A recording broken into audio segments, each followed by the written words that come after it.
Welcome back, guys, to another episode of Haxenhunt. Today's video, super pumped. We're gonna do the Mathews Phase 4 29 up against the 33.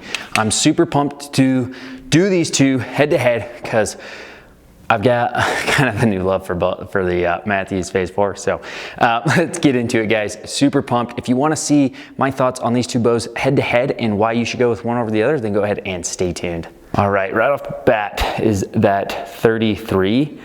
Very solid bow. It is very well balanced. Feels good in the hand. The grip. Yes, I've mentioned in a million videos that I have not liked the Mathews grip. I had a buddy, Jared, Peaked Out Adventures. Thank you. He taught me the way he shoots his Mathews. So typically my thumb is here, which kind of knocks that. But if you put it just a little bit more forward, pointing at the target, you have a lot better luck with less hand torque on the bow. So I've been trying it and I've actually enjoyed it. So both of these bows right now are set up at 30 inches, 70 pounds. Both are coming in hot at like 73 pounds. So let's do the draw cycle and back wall, valley, and everything on the Phase 4 33. Very smooth draw, very strong platform. Settles really nice. Back wall has just a tiny bit of sponge, and that was kind of easy to let down. Okay, let's shoot this thing. Valley feels solid.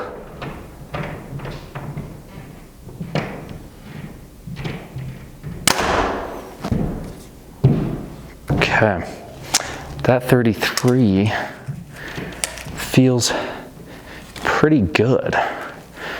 I feel like the after shot is very straight versus like kinking the bow one way or another. I don't know. I've been shooting my V3 a little bit more. Speaking of my V3, I will let you guys know, I am giving away a V3. Go to haxenhunt.com, buy a hat to win a bow. 250 entries max. There's like 180, 170 or something of recording this video. It's probably way less now at this point of launching it. So yes, if there are hats in stock, you can get entered. And yes, there are only 250 entries. Buy a hat, win a bow. I'll give you my V3. I'm just gonna ship it over to you out of somebody that buys a hat.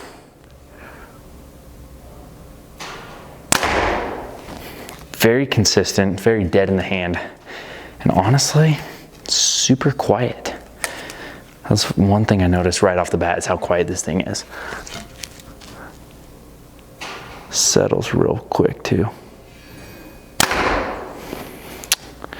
Okay, honestly, pretty impressed with that 33. I am curious to see, let's focus on that string angle really quick. Let's do that one more time. Let's focus on the string angle and see how that is going to compare to that 29 inch. And both are gonna be at a 30 inch draw. Okay, I'll close my eyes, touch my nose. Very natural position, very solid. Great follow through. Honestly, super enjoyable to shoot and very solid platform to shoot from. Now we got that Phase 4 29, so this is a much more compact platform to play with. That balance, very similar. It just seems like it's more center of gravity versus more of a solid base on it, just having it be so much more compact than that 33 inch. Again, 73 pounds at 30 inch draw. I like the draw cycle a little bit more on this 29. Okay, we're gonna go over that string angle. Your peep height's just gonna be a lot higher, so you're gonna be looking, this peep needs to be like right here versus right here for where I'm at a 30 inch draw right now.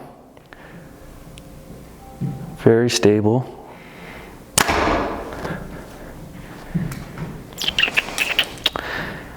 Crap, I don't know which one feels like it shoots better after the fact as far as like the follow through process.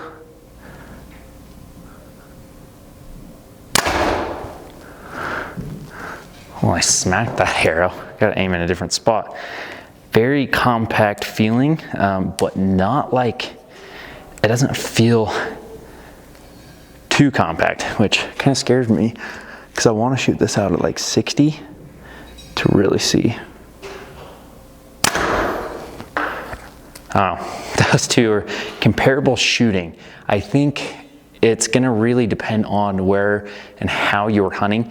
You're gonna be much more stable at a longer distance with the 33-inch axle phase 4 versus the 29. That being said, I mean, if you're sub 80 yards, sub 60, tree stands, blinds, that 29 is killer. But shooting them both through the chronograph, let's see which one performs a little bit faster, see which one performs a little bit better.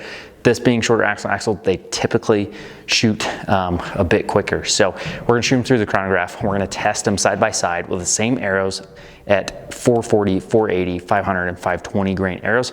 So we're gonna kind of go through the range of pretty decent sized hunting arrows and see which one performs a little bit better. First up through the chronograph is going to be the Phase 4 33.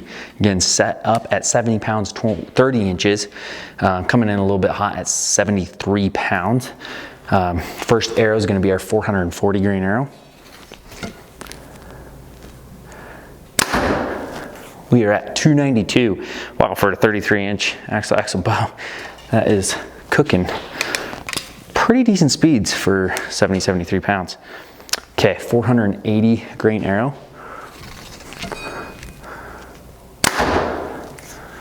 .277, so dropped off a decent amount from 292 to 277. So now we've got 500 grain arrow. 272, only dropped 5 feet a second between 480 and 500. And now let's go 520 grain arrow. At 268. So really, honestly, it drops kind of quite a bit off the 440 down to the 480, and then it kind of maintains a decent speed, only dropping 4 to 5 feet a second between 480, 500, and 520. So that being said, if you're looking for speed, keep it below 440, and then if you don't, if you kind of want power penetration, you want a little bit of a heavier arrow, I wouldn't go past 520 grain with this setup. That is kind of a heavy arrow, especially for like a deer and an elk. But honestly, I mean, pretty good speeds out of the 33. Time for that 29-inch. We're gonna shoot the 440 grain arrow first. Same setup, 30-inch draw at 70 pounds, which again, coming in hot, same as that 33 at 73 pounds. I kind of like the smaller one. We're at 298. So you are, was that 6 feet a second quicker? Nothing super dramatic. And let's see if it drops just as much with this 440 or 480 grain arrow. At 281. So it went from 298 to 281. So drops off quite significant on that arrow. Now let's shoot the 500 grain arrow and see if it maintains a little bit of speed there. 278, so literally only dropped 3 feet a second. And now for the 520 grain arrow. So you're not losing a ton of speed out of the 480 to 500. Now let's see to that 520.